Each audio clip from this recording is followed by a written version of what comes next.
In this lecture, we are going to see URL length as a SEO factor.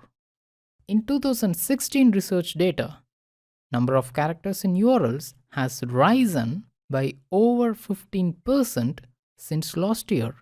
One reason could be the increase in number of contents from interior pages in directories and subdomains than the home pages. Google has started to show the precise URL related to the search query rather than just the home page of the website.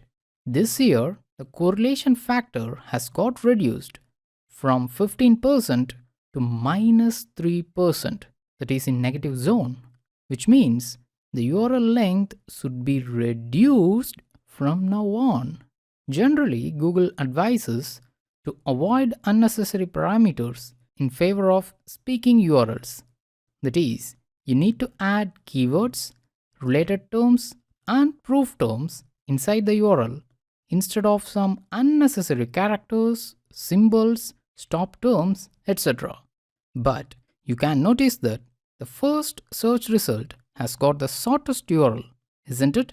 This is because most of the first search result links to the home page of top level domains. That's why the URL length of first search result are always lower compared to the following positions. In the next lecture, let's see how file size affects your ranking in Google search results.